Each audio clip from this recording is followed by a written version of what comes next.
Então, bom dia. Já reparou que, pela cor do céu e do horizonte, isto não está muito de bom dia, mas enfim, pelo menos é sexta-feira. Bem, já temos pessoas em direto. Eu só quero começar por pedir para me dizerem se está tudo bem ou se está tudo mal. Com som e imagem, ontem parece que durante o Think Tank havia problemas com o som. Recomendo vivamente que vá ver o programa de ontem. João Matos, muito obrigado. Lugar para cima. Recomendo vivamente, e eu, que vá ver o programa de ontem, o Think Tank de ontem, porque o Joaquim Aguiar e o Jorge Marrão fizeram uma análise muito interessante. Eu sou só um moderador, como sabe. Fizeram uma análise muito interessante sobre a história do Brexit e também da situação em França. Vale a pena ver. Vamos lá à conversa de hoje. Temos aqui muita coisa. Tive que cortar para aí 3 ou 4 pontos da agenda, mas também são pontos intemporais. Vamos lá ver se o mar não chega aqui. São de pontos intemporais, quer dizer que podem ser analisados durante a próxima semana. Primeiro ponto, do período antes da ordem do dia. Olha, os magistrados do Ministério Público estão muito preocupados com a sua independência. O que é que se passa? Parece que PSD e PS querem mexer na composição do Conselho Superior do Ministério Público. Como sabe, há 2 conselhos superiores que tutelam magistrados. Os juízes e o Ministério Público. O Ministério Público, como sabe, pode ser definido como advogado do Estado.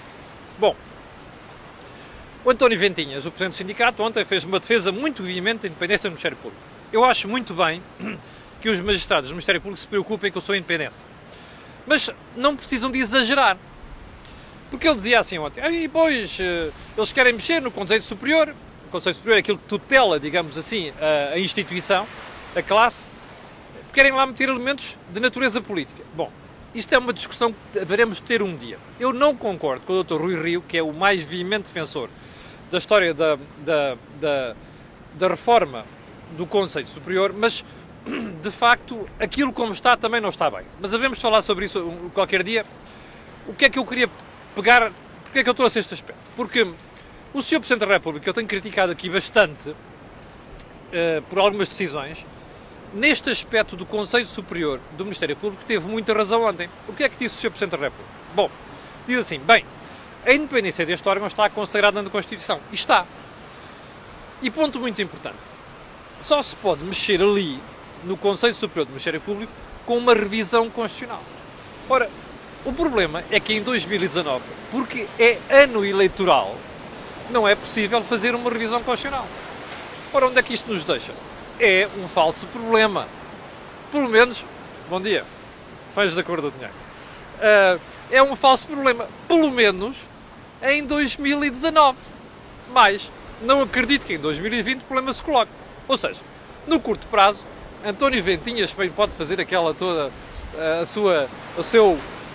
vender o seu peixe, que é mesmo assim, está no seu direito, compreende-se, mas não vale a pena inventar problemas onde ainda não existem problemas. E claramente, neste caso, não existe um problema para já. Agora, não quer dizer que não devamos estar atentos. Bem, e nesse aspecto, palmas para o Sr. Presidente da República, que acabou por desdramatizar o assunto. Bom, segundo ponto. O jackpot europeu que clubes como o Benfica e o Futebol Clube do Porto registram nesta época. Muito bem sacado, digamos assim. O Porto são quase 70 milhões de euros, o Benfica próximo de 50 milhões de euros. Isto é um belíssimo sinal da vitalidade dos clubes portugueses. Mas atenção, isto foi uma coisa que acontece por causa da posição dos clubes no ranking europeu. Ora, com aquilo, no caso do Benfica, por exemplo, nesta época, as coisas não estão a correr bem e, portanto, o Benfica caiu por ali abaixo e das duas uma. Ou recuperar aquelas posições ou nas próximas épocas a coisa vai correr mal. Mas há aqui um ponto muito importante, é que os clubes portugueses perceberam, finalmente, que a sua sobrevivência não é as provas nacionais, são as provas europeias. E aqui é que têm que pôr o acento tónico, porque às vezes a questão não é se é campeão nacional ou não, a questão é qual é a posição que nos dá acesso à Liga dos Campeões e depois quais são as vitórias ou a prestação da Liga dos Campeões que permite estar muito bem colocado para receber este jackpot. Para os clubes portugueses, como dizia eu, no caso do Benfica e Porto, é uma excelente notícia esta época. Terceiro ponto. Presidente da República, pela negativa. Bom, como sabe, ontem o Presidente da República voltou a falar da greve dos enfermeiros. Eu já vou daqui a bocadinho à análise de porque é que esta greve se vai manter, mas o Presidente da República voltou a dizer, bem, atenção, porque pesando os dois interesses, o direito à greve, mais o dos pacientes, dos doentes, pá, é preciso medir bem, dar a sensação e a mensagem de que, bem, vejam lá, isto já está a exagerar, já está a ir longe demais, há pessoas a serem prejudicadas. Ó Sr. Presidente da República, faça um favor ao país. Se o senhor não gosta da greve, como o Governo não gosta, e está cada vez mais incomodado, diga preto no branco. O Governo tem a hipótese de fazer uma requisição civil. Uma requisição civil genérica ou uma requisição civil específica. E obrigar as pessoas a virem à greve, a voltarem a trabalhar. Não andem com a treta de, epá, vocês vejam lá e tal. O país já ouviu isso, os enfermeiros já ouviram isso. Agora, vocês que são decisores, o Presidente da República e o Governo, que os tenham no sítio para fazer o que têm que fazer. Não gostam, não concordam, acham que já foram longe demais, façam uma requisição civil. Estão com medo? Ou seja, o Sr. Presidente da República quer ser reeleito. O Governo quer ter maioria absoluta. Estão com medo de fazer uma requisição civil? Bom, mas para isso é que a gente os elegeu, não é? Que é para tomarem decisões. Não gostam? Acham que o país está a ser preocupado? Acham que o interesse público é superior ao interesse da greve? Digam isso claramente, mas assumam e tomem decisões. Portanto, o Sr. Presidente da República, se quer falar do assunto, tem que dizer assim, chega, requisição civil. Caso contrário, deixem-se tretas. Bom, eu era para ter falado nisto ontem, mas não quis pegar no assunto sem ter a certeza. A Auto Europa tem 22 mil carros, já passou este número, ontem, parqueados entre Montijo, mais Leixões, mais Porto Setúbal, à espera de barco para irem para os países onde a procura de ter rocks e coisas do género é grande. Esses carros não saem de cá e o principal problema é a greve dos estivadores do Porto de Setúbal. 700 pessoas em direto, muito obrigado pelo apoio à Cor do Dinheiro. Bem, a Auto Europa é só o maior exportador português. As exportações da Auto Europa têm um peso brutal no nosso produto interno bruto. O que significa que a empresa está a pensar suspender a sua elaboração por tempo indeterminado, pode ser de seguida ou interpolado, por duas razões. Não faz sentido manter a produção ao ritmo atual, 800 carros por dia, se eles não saem. Mas é preciso importar, porque explicando melhor, os componentes dos carros montados na Auto Europa não são todos feitos em Portugal. Aliás, a incorporação nacional não passa, salvo erro, dos 35%. Portanto, motores e outro tipo de componentes vêm de fora. Ora, isto também não está a suceder. Não chegava à Auto Europa a insuficiência de motores a gasolina, como sabe, o mix de gasolina diesel está a mudar e ainda tem que enfrentar este problema. 2 ou 3 pontos sobre isso.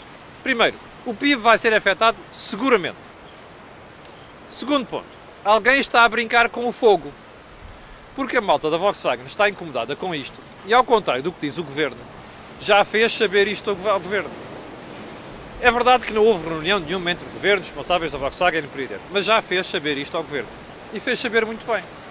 Porque quando alguém faz um investimento daquela ordem num país e depois tem problemas para escoar a sua produção porque há um braço de ferro de estivadores, isto, além de ser uma vergonha, é uma temeridade.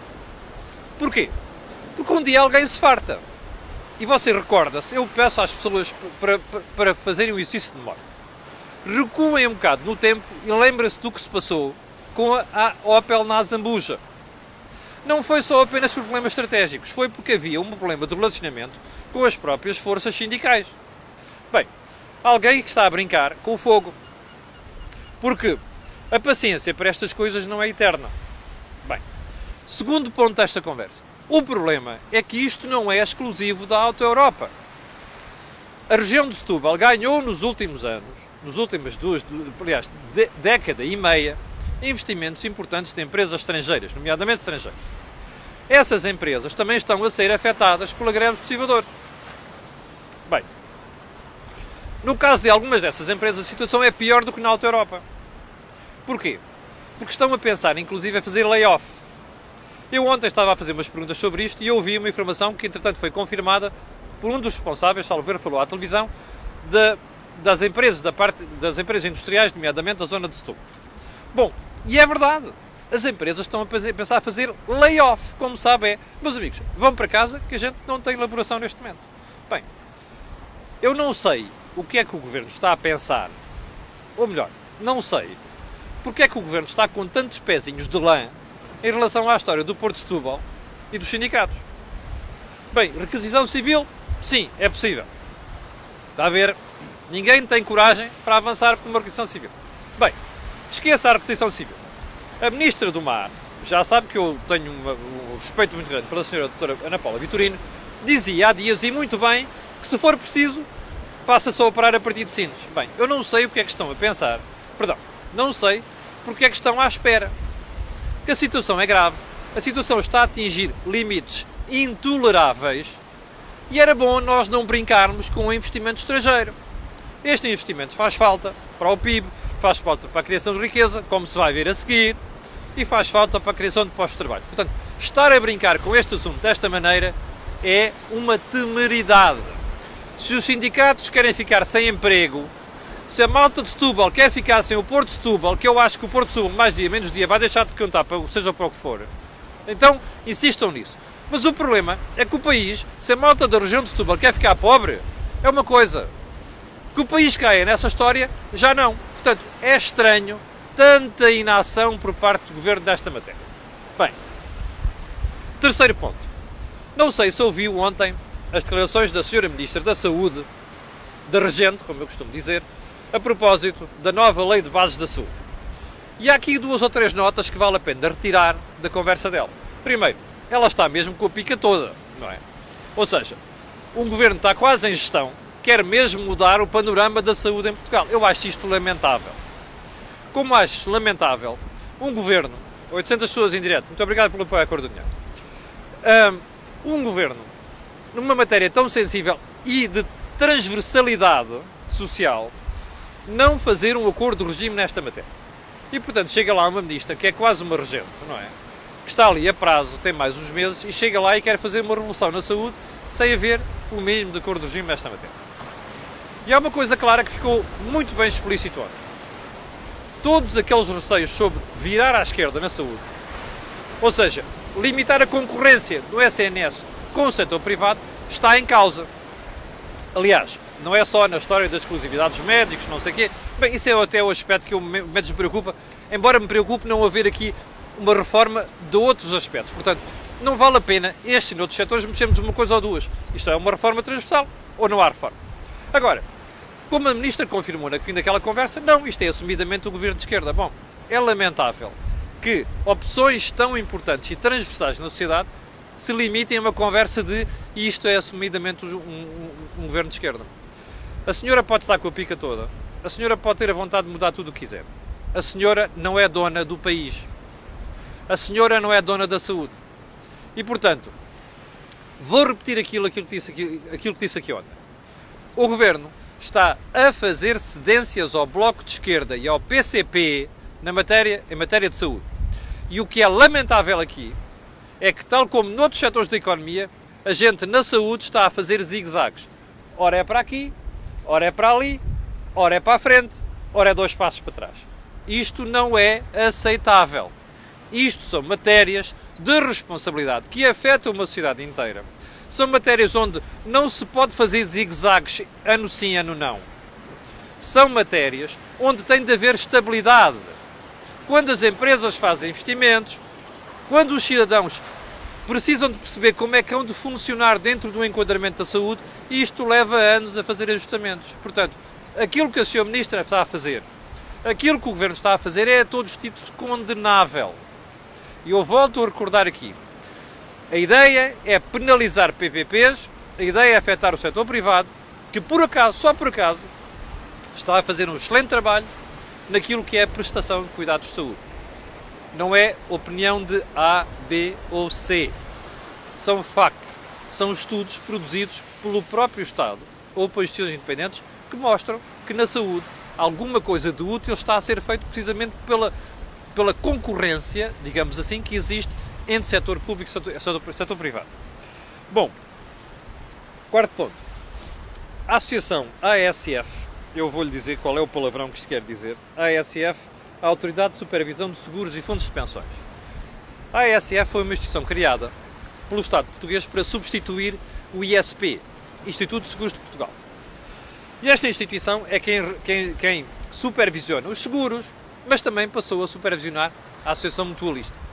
No final de novembro, o Governo decidiu que, afinal, a ASF passaria a tutelar instituições mutualistas, como a Montepio Geral.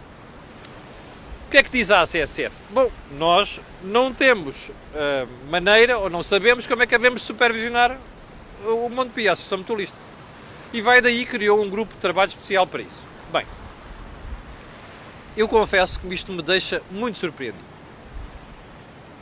A ASF não tem muitos anos, mas tem técnicos. E os técnicos e a ASF sabia que mais tarde ou mais cedo, na sua alçada, iam cair instituições mutualistas. Portanto, eu sei que o Governo se quis livrar de uma chatice, não é? No final de novembro, antes das eleições de Montepio, entregou aquilo à ASF. Bem, mas a ASF, como regulador, não pode vir dizer nós não estamos neste momento preparados, temos que estudar isto tudo para ir supervisionar instituições como o Montepio. Aliás, a lei prevê um acompanhamento durante 12 anos, parte do Ministério das Finanças, do Ministério da Segurança Social e também o próprio ASF, desta transição. O regulador não se pode eximir de exercer as funções para a qual foi criado.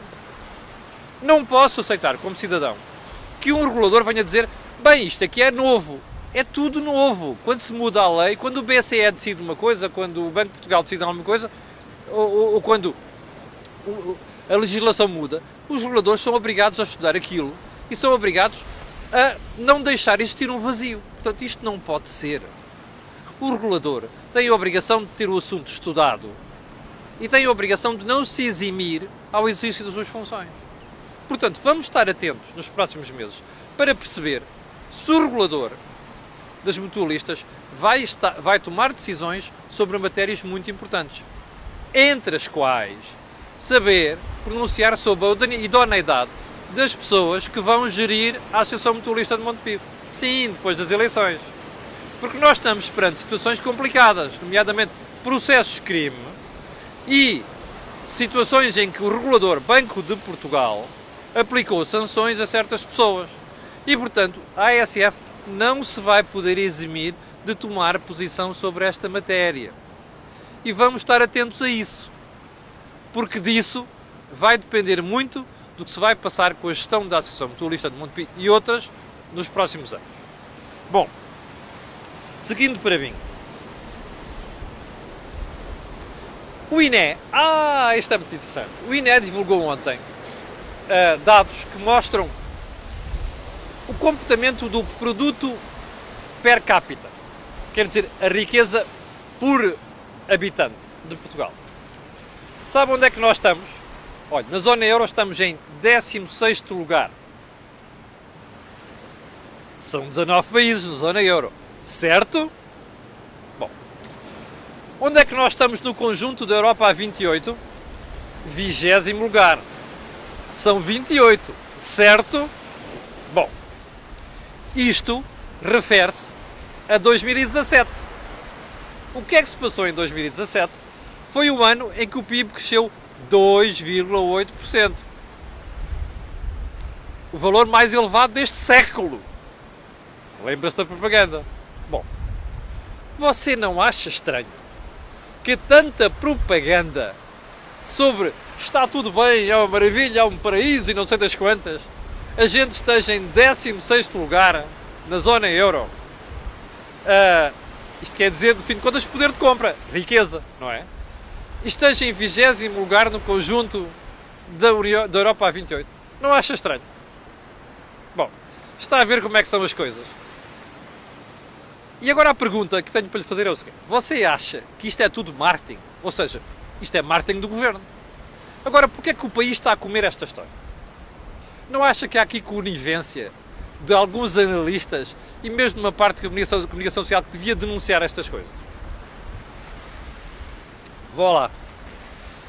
Nós não estamos a fazer nada que nos permita crescer mais do que aquela gente do nosso campeonato. Sabe quem é que está atrás de nós? Olhe, a Bulgária, a Grécia e, salvo erro, a Letónia. Está a ver? Agora vai lá pegar em toda a malta que alguns deles entraram depois de nós na União Europeia. Já estão à nossa frente. Bem, eu sei que desse lado alguém pode dizer assim, está bem, mas há países que também desceram no ano passado. É que nós descemos. Está a ver? As contas de 2017 mostram que nós perdemos espaço nesta tabela. E podem dizer, os outros também caíram. E então? Pois que o mal dos outros pode ser o bem. O que eu não posso é ouvir um governo a propagar méritos que não tem e coisas inacreditáveis, estão a fazer maravilhas, depois vamos ver os indicadores mostram isto. É uma pena.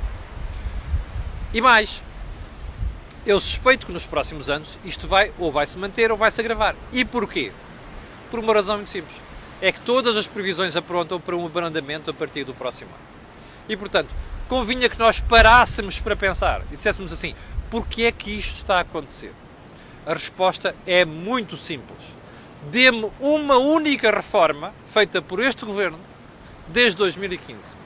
Dezembro de 2015. Uma única. Como dizia o outro da televisão, diga um! Diga um! Eu não conheço nenhuma. Eu só conheço entrega, distribui, devolve, não sei quê. Ó, meus amigos, para devolver é preciso criar. Para dar é preciso ter. Dar dívida, não. Que é o que nós estamos a fazer. Está a perceber? Nós não estamos a fazer uma única reforma para pôr o país a crescer a sério. Nós não estamos a fazer nenhuma reforma para sairmos da cauda da Europa nestes indicadores. Está a perceber? Quando o governo conta histórias, atire-lhe com isto à cara. Não são eu acho, eu penso. São dados. E repare, estes dados divulgados ontem são em paridade de poder de compra. Ou seja, são absolutamente comparáveis em todos os países da União. Por uma razão muito simples. Descontam os efeitos dos preços nestes números. Está a perceber? Portanto, é paridade de poder de compra. Não é um indicador qualquer. Bem, sexto ponto, muito importante. Outra vez os enfermeiros. Quando é que já vamos com muito tempo. Temos que acabar isto rapidamente. Enfermeiros. Os enfermeiros angariaram 360 mil euros, veja só, para poder suportar as greves. Ou seja, você não trabalha, não recebe. Bom, os enfermeiros fizeram um crowdfunding, isto é impressionante, e em poucas semanas recolheram 360 mil euros. Isto é um aviso para o governo, são dois avisos. O primeiro, isto quer dizer que eles podem manter as greves durante muito tempo. Segundo ponto muito importante, pelos vistos, a greve é popular em alguns meios porque as pessoas aceitaram contribuir para financiar isto. Ora, era bom que o governo tomasse nota disto. Era bom que o Sr. Presidente da República tomasse nota disto. Isto quer dizer qualquer coisa. Ok? Bom, eu tinha aqui mais assuntos para falar. Não vou tocar nisto hoje, já estamos para aí com quase 24 minutos. Eu quero lhe agradecer a sua paciência, está desse lado. Dizer que no fim de semana, se o tempo ajudar, voltarei com um Deals on Wheels. Depois direi qual é que é a marca e o modelo. E quanto a nós, na Cor do Dinheiro Matinal, voltaremos a ver-nos na segunda-feira, às 8 da manhã. Entretanto, resta-me a desejar-lhe um grande fim de semana, apesar do tempo. Eu estou com as mãos geladas já. E dizer-lhe que, mesmo para o final, mesmo, olha, coloque aí um gosto e faça partilha nas redes sociais, porque aquilo que você ouve aqui, não ouve mais sítio nenhum. Muito obrigado, tenha um grande fim de semana, com licença.